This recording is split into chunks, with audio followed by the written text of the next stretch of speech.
L'histoire nous construit, l'histoire nous conduit, l'histoire nous suit, l'histoire nous enseigne, l'histoire nous renseigne.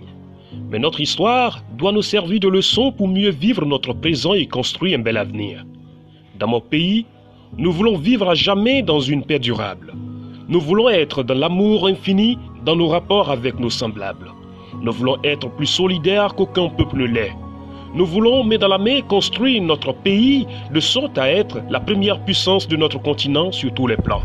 Nous voulons prendre plus de plaisir à servir notre pays qu'à faire toute autre chose. Nous voulons être plus unis, car nous rêvons plus grand.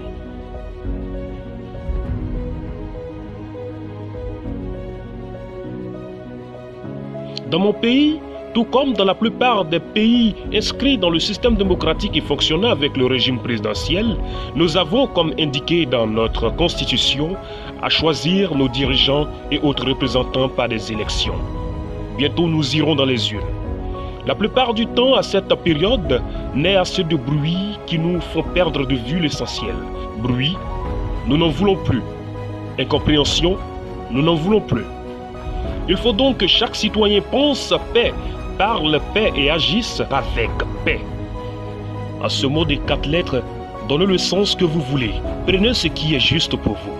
Mais pour nous, la paix est le langage le plus confortable, à côté de l'amour qui ne doit pas quitter notre esprit, nos lèvres et nos actions. L'intention de tous les membres de mon pays est sûrement de s'aimer, de se parler, de se servir, de s'accompagner dans la solidarité, dans la paix et dans la justice. Il peut y avoir des incompréhensions, mais une chose est sûre, qu'il soit du nord, qu'il soit du sud, qu'il soit de l'est, qu'il soit de l'ouest, qu'il soit du centre, même naturalisé, les citoyens de mon pays s'aiment et souhaitent vivre à jamais unis en frères. Sauf que, pour que cela soit possible, chacun doit fuir la violence, chacun doit respecter les lois, chacun doit tourner le dos à l'hypocrisie et la corruption. Chacun doit penser paix, chacun doit parler paix, chacun doit agir avec paix. Ainsi, rien ne pourra nous diviser.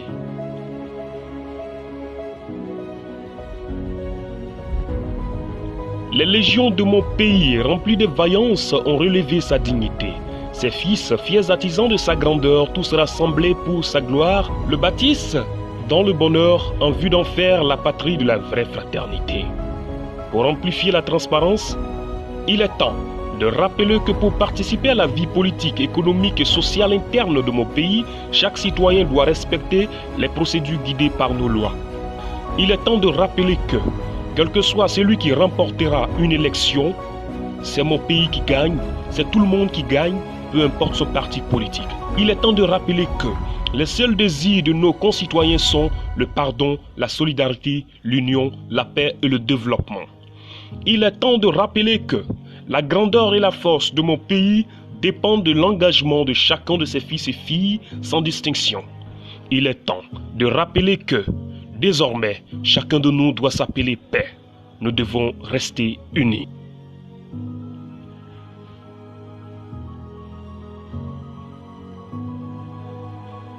Quelle que soit votre situation, quel que soit votre engagement, quelle que soit votre activité, quel que soit votre rêve, quel que soit votre projet, quelle que soit votre ethnie, quelle que soit votre couleur, quel que soit votre âge, si vous avez la nationalité de mon pays, paix, pensez, paix, parlez, avec paix, agissez, afin que nul ne nous divise et qu'aucune violence ne s'installe.